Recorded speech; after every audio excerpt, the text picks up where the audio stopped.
de la mano de Víctor Galán, responsable de Planeta Bolsa. Víctor, muy buenas. Hola, muy buenas tardes. Un placer, como siempre. Víctor, hoy Wall Street ha encaminado el viernes en negativo después de ese sólido dato de empleo. Estamos viendo cómo el mercado descuenta una mayor agresividad por parte de la Fed. ¿Cómo estás viendo estos primeros compases de la sesión? Bueno, habría que destacar que, primeramente, si nos queremos centrar en los tres plazos, ¿no? Corto, medio y largo plazo, para situar a todos los espectadores, el mercado, como vemos en pantalla, el S&P 500 está haciéndolo muy bien esta semana porque está recuperando precisamente niveles que perdía la semana pasada en esta vela verde. Además, no cabe duda de que si nos centramos en velas diarias, ha mejorado muchísimo su aspecto, incluso podría tener un segundo impulso hasta los 4.000 puntos, 4.100 puntos. Vemos que de superar esos 3.900 precisamente se activaría, ¿no? ese impulso de Fibonacci o ese segundo impulso. Al final, obviamente, está ayudando tanto las palabras, ya lo dijo Powell, que mientras la economía no entrará en recesión, mientras siga estando fuerte, mientras siga estando sólido su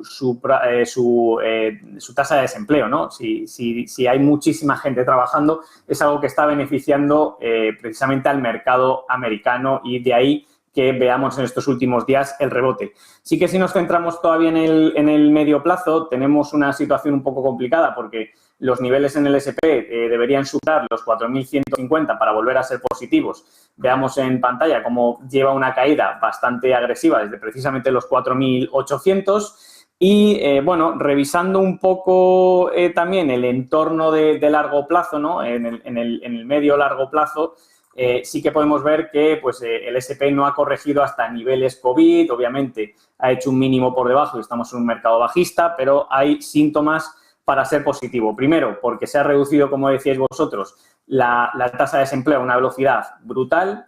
Prácticamente ha pasado de un 14,80, como vemos en pantalla, a un 3,60.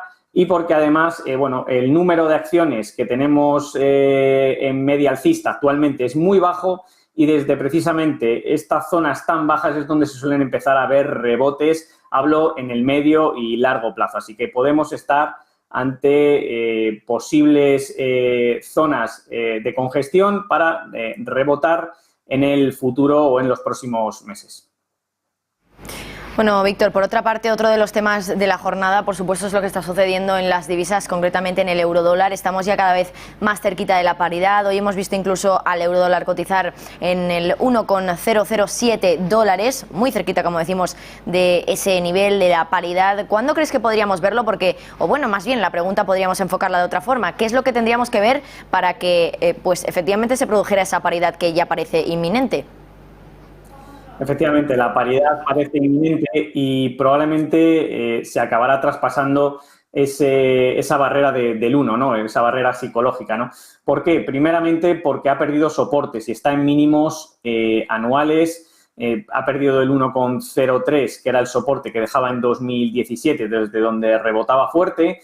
Y es verdad y es cierto que se ha alejado mucho de la media que traía en estos últimos meses y que pasa por el entorno de 1,13, pero es verdad que si nos vamos a un gráfico semanal o a un gráfico diario, vemos cómo obviamente queda muy lejos, ¿no? Precisamente de esos soportes, los ha perforado. Esto es en parte normal porque Estados Unidos está intentando fortalecer su dólar. Al final, recordemos que todo lo que ocurre en los mercados financieros es también una guerra entre divisas, y que precisamente intentando fortalecer su dólar, retirando los estímulos de la economía y ante la impasividad prácticamente nula y el no acto precisamente del Banco Central Europeo en cuanto a una subida agresiva de sus tipos, pues tenemos que el dólar se está apreciando muchísimo más con respecto al euro, y así seguirá siendo hasta que el Banco Central Europeo, al menos en nuestra opinión, no tome una decisión importante y haga una subida agresiva de tipos para contrarrestar precisamente esta pérdida de valor en la divisa.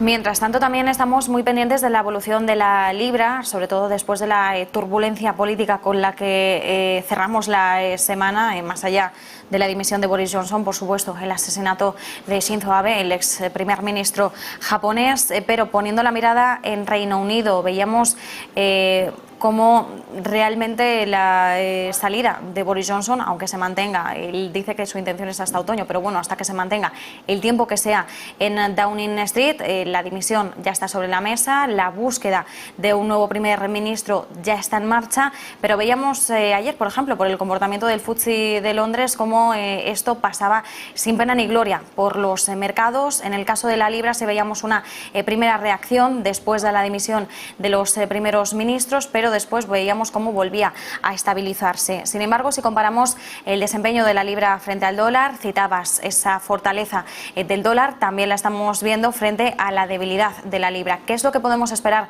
de cara a los próximos meses?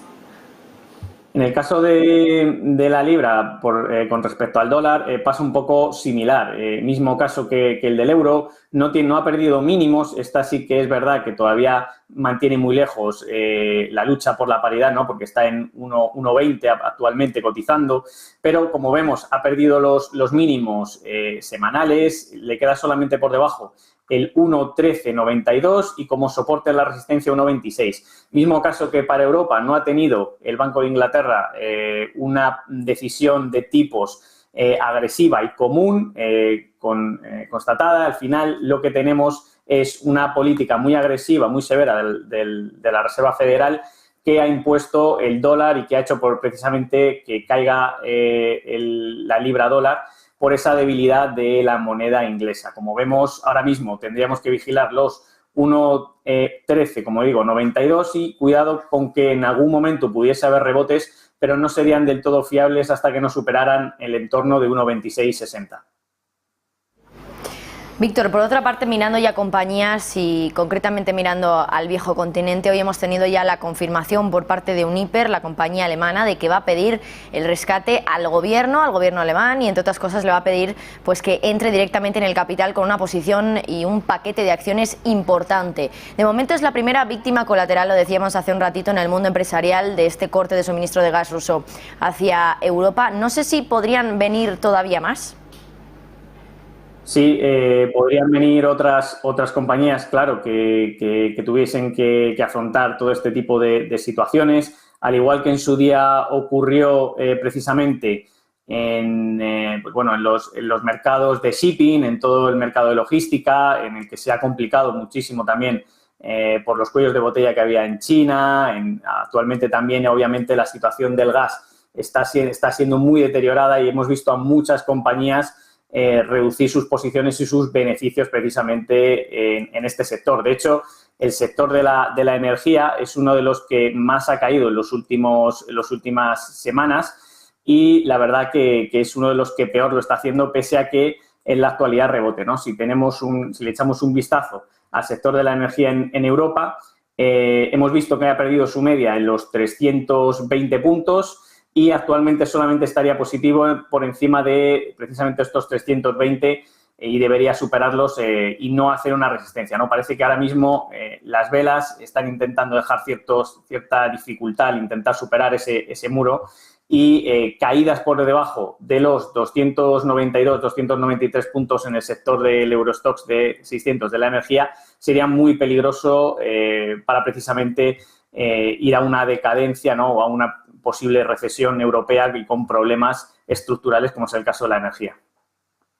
Y Víctor, paralelamente a lo que ocurre con Uniper, que mantiene subidas, y bueno, veíamos como la intención del gobierno alemán es incluso aumentar su participación más allá del 30%, también estamos vigilando lo que está ocurriendo con EDF, que de hecho mantiene subidas, las ganancias que ya veíamos ayer y además con muy buen pulso, un 8,6%, están subiendo ahora mismo los títulos de la compañía en medio de los planes del gobierno francés para nacionalizarla.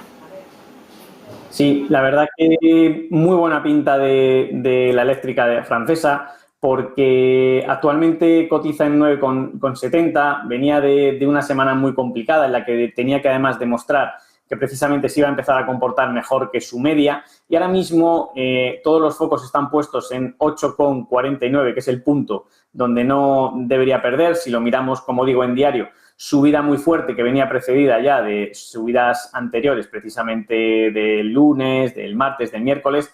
Así que muy buen aspecto, además entrando dinero, haciéndolo mejor que el propio SP. y obviamente todavía no hay un reflejo claro de que los fondos institucionales están metiendo dinero, pero es una de las acciones que vigilaremos en Planeta Bolsa si se tercia porque, bueno, las subidas están siendo muy, muy importantes y muy atractivas para el sector.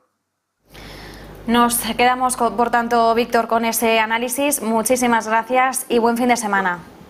Buen fin de semana y que vaya todo muy bien.